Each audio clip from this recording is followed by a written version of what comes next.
सुबह की शुरुआत देश दुनिया की बड़ी और गंभीर खबरों से हो रही है। कहीं तनाव बढ़ रहा है, कहीं चेतावनी जारी हुई है, तो कहीं ऐसे फैसले लिए गए हैं जिनका सीधा असर आप पर पड़ेगा। राजनीति से लेकर सुरक्षा, अर्थव्यवस्था और मौसम तक। चलिए जानते हैं आज की सबसे जरूरी और अहम खबरें। तो चलिए जान लेते हैं आज का पहला खबर। भारत की पहली high speed bullet train Mumbai Ahmedabad corridor परियोजना 2027 में चरणबद्ध रूप से शुरू होने की उम्मीद है। जापानी शिंकानसेन तकनीक से लैस ये ट्रेन लगभग 320 किलोमीटर प्रति घंटा की रफ्तार से चलेगी और मुंबई से अहमदाबाद के बीच सफर को सिर्फ 2 घंटे 7 मिनट में पूरा करेगी। इसमें आधुनिक सुविधाएं, शोर रहित कोच और उच्चतम सुरक्षा मानक शामिल होंगे। परियोजना की लागत, परिसर और ट्रैक का विस्तार अधिकारी समय पर पूरा करने की कोशिश में है। इस परियोजना को भारत के परिवहन नेटवर्क में ऐतिहासिक बदलाव माना जा रहा है। अब चलते हैं दूसरे खबरे के ओर। वैश्विक बाजार में सोना और चांदी की कीमतों में अचानक तेजी देखी गई है, क्योंकि निवेशक सुरक्षित परिसंपत्तियों की ओर आकर्षित हो रहे हैं। आर्थिक अनिश्चितता, ब्याज दरों के संभावित बदलाव और वैश्विक व्यापार दबाव इसके मुख्य कारण हैं। सोना और चांदी न केवल निवेशकों बल्कि उद्योगों के लिए भी महत्वपूर्ण है, जैसे सोलर पैनल, इलेक्ट्रॉनिक्स और आभूषण निर्माण। इस तेजी से निवेशकों को लाभ होने की संभावना है और विशेषज्ञों का मानना है कि अगर अर्थव्यवस्था की दिशा स्थिर नहीं हुई तो यह रुझान जारी रह सकता है। बांग्लादेश से बहुत दुखद खबर सामने आई है। खोकन दास नामक एक अल्पसंख्यक नागरिक को भीड़ ने पीट कर आग लगा दी, जिससे गंभीर रूप से जले हुए दास ने तालाब में छलांग लगाई, लेकिन अस्पताल में 4 दिन की जद्दोजहद के बाद उनकी मौत हो गई। उनके परिवार ने न्याय की मांग की है। ये घटना पिछले समय की दूसरी हिंसक घटना के बाद आई है, जिससे देश में धार्मिक और सामाजिक सुरक्षा पर गंभीर चिंताएं बढ़ी हैं। यमन में सऊदी अरब और यूएई के बीच तनाव बढ़ा हुआ है और वहां के राजनीतिक समूहों के बीच लड़ाई चल रही है। सऊदी अरब ने विपक्षी गुटों को बातचीत के लिए रियाद में आमंत्रित किया है ताकि शांतिपूर्ण समाधान निकाला जा सके। तनावपूर्ण स्थिति के कारण क्षेत्र के नागरिकों पर विपरीत असर पड़ रहा है और अंतर्राष्ट्रीय समुदाय ने संघर्ष को रोकने के प्रयास तेज करने की अपील की है। यह संघर्ष मध्य पूर्व में शांति की दिशा में बड़ी चुनौती बना हुआ है। अब एक खबर सामने आई है। वेनेजुएला में राजनीतिक और सुरक्षा संकट के बीच राष्ट्रपति निकोलस मादुरो को कथित रूप से देश छोड़ने पर मजबूर होना पड़ा, जिसके बाद सरकार ने आपातकाल घोषित किया। अमेरिका और अंतर्राष्ट्रीय समुदाय ने इस पलायन और स्थिति पर ध्यान दिया है। देश की राजनीतिक अस्थिरता और सुरक्षा चुनौतियों ने स्थिति को तनावपूर्ण बना दिया है। नागरिकों की चिंताएं बढ़ी हैं और सरकारी अधिकारियों का कहना है कि सुरक्षा और व्यवस्था बनाए रखना प्राथमिकता है। दिल्ली के लाल किला के पास हुए धमाके के मामले में आरोपी एक उच्च शिक्षित व्यक्ति पाए गए हैं, जिस पर व्हाइट कॉलर आतंकवाद जैसी चिंताएं उठी हैं। जांच एजेंसियों ने बताया कि आरोपी के पास विस्फोटक सामग्री मिली है और संभवतः इसके पीछे योजनाबद्ध कार्यवाही थी। इस घटना ने सुरक्षा एजेंसियों में सतर्कता बढ़ा दी है। नागरिक सुरक्षा सुनिश्चित करने के लिए जांच और सुरक्षा मानकों को कड़ा किया गया है, ताकि ऐसे किसी भी आतंकी तत्व को रोकने में सफलता मिले। अब बजट के बारे में जान लेते हैं। भारत में संघीय बजट 2026 से 27 1 फरवरी 2026 को पेश किया जाएगा, जिसे वित्त मंत्री निर्मला सीतारमण पेश करेंगी। ये बजट भारत की आर्थिक और वित्तीय प्राथमिकताओं को दर्शाएगा, जिसमें निवेश, रोजगार, इंफ्रास्ट्रक्चर और कर योजनाओं पर ध्यान दिया जाएगा। विशेषज्ञ मानते हैं कि यह बजट आर्थिक विकास को प्रोत्साहित करने, उद्योगों के लिए अवसर पैदा करने और आर्थिक स्थिरता सुनिश्चित करने में सहायक होगा। जनता और व्यापार जगत की निगाहें इस बजट पर टिकी हैं, ताकि नीतिगत दिशा का अंदाजा लगाया जा सके।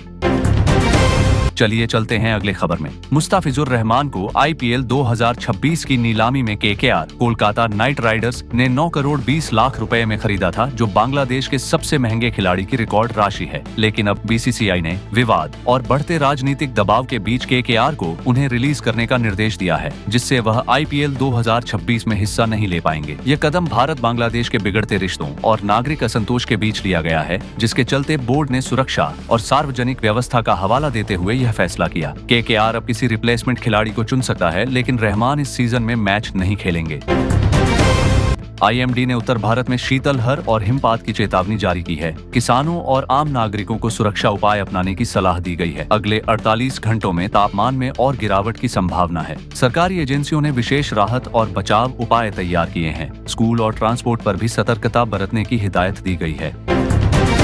500 रुपए नोट अफवाह का सच। सोशल मीडिया पर यह दावा वायरल हुआ था कि मार्च 2026 से एटीएम में 500 रुपए के नोट नहीं मिलेंगे और यह डिनोमिनेशन बंद हो जाएगा, जिससे तरह तरह की अफवाहें फैली। लेकिन सरकार और पीएबी फैक्ट चेक ने इसे पूरी तरह गलत बताया है और स्पष्ट किया है कि reserve bank of India RBI ने ऐसा कोई आदेश नहीं दिया है। आरबीआई ने बताया है कि 500 रुपए के नोट अभी भी वैध मुद्रा लीगल टेंडर हैं और एटीएम में जारी रहेंगे। फैक्ट चेक टीम ने कहा है कि लोग ऐसे अफवाहों पर विश्वास न करें और केवल आधिकारिक स्रोतों से ही जानकारी लें। विदेश मंत्री एस जयशंकर ने आतंकवाद को लेकर पाकिस्तान को कड़ी चेतावनी दी है। उन्होंने कहा कि भारत को अपने नागरिकों और सीमाओं की रक्षा का पूरा अधिकार है। जयशंकर ने स्पष्ट किया कि पड़ोसी देश की ओर से प्रायोजित आतंकवाद को अब बर्दाश्त नहीं किया जाएगा। अंतर्राष्ट्रीय मंचों पर भारत लगातार इस मुद्दे को उठा रहा है। इस बयान को क्षेत्रीय सुरक्षा और कूटनीति के लिहाज से अहम माना जा रहा है। पाकिस्तान के तक्षशिला क्षेत्र में पुरातत्व खुदाई के दौरान कुषाण काल के सिक्के और लैपिस लाजुली मिले हैं। इससे प्राचीन व्यापार मार्गों और सांस्कृतिक संबंधों पर नई रोशनी पड़ी है। विशेषज्ञों के अनुसार यह खोज दक्षिण एशिया के इतिहास को समझने में मददगार होगी। सरकार और पुरातत्व विभाग ने इस क्षेत्र में आगे की खुदाई तेज कर दी है। इंदौर के एक इलाके में दूषित पानी पीने से कई लोग बीमार पड़ गए, जिनमें कुछ की मौत भी हुई। प्रशासन ने पानी की सप्लाई लाइन की जांच शुरू कर दी है। नगर निगम अधिकारियों पर लापरवाही के आरोप लगे हैं। प्रभावित परिवारों को राहत और इलाज मुहैया कराया जा रहा है। यह घटना शहरी जल प्रबंधन पर गंभीर सवाल खड़े करती है।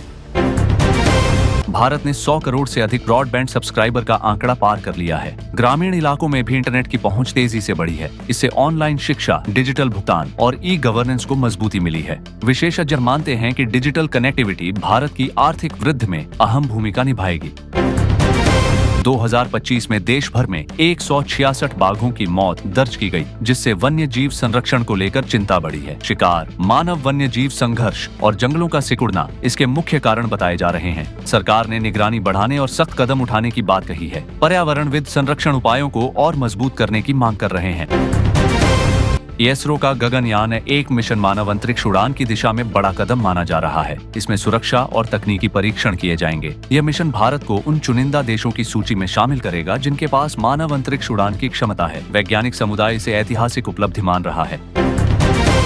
विमेन्स प्रीमियर लीग 2026 की शुरुआत 9 जनवरी से होने जा रही है। 5 टीमें खिताब के लिए मुकाबला करेंगी। यह टूर्नामेंट महिला क्रिकेट को पेशेवर मंच देने में अहम साबित हो रहा है। युवा खिलाड़ियों को अंतर्राष्ट्रीय पहचान मिलने की उम्मीद है। दर्शकों में लीग को लेकर खासा उत्साह है। भारतीय महिला हॉकी टीम के नए कोच की नियुक्ति की गई है। इसका उद्देश्य टीम के प्रदर्शन में सुधार लाना है। आगामी अंतर्राष्ट्रीय टूर्नामेंट को ध्यान में रखकर नई रणनीति पर काम किया जा रहा है। खिलाड़ी बदलाव को सकारात्मक मान रही है।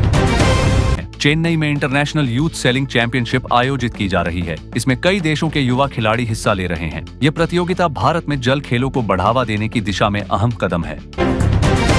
अंतर्राष्ट्रीय संस्थाओं ने संकेत दिए हैं कि भारत की आर्थिक वृद्धि 2026 में मजबूत रह सकती है। हालांकि वैश्विक तनाव और महंगाई चुनौतियां बनी हुई हैं। निवेशक भारत को एक स्थिर बाजार के रूप में देख रहे हैं। सरकार के सुधार और नीतियां इस दिशा में अहम भूमिका निभा रही हैं।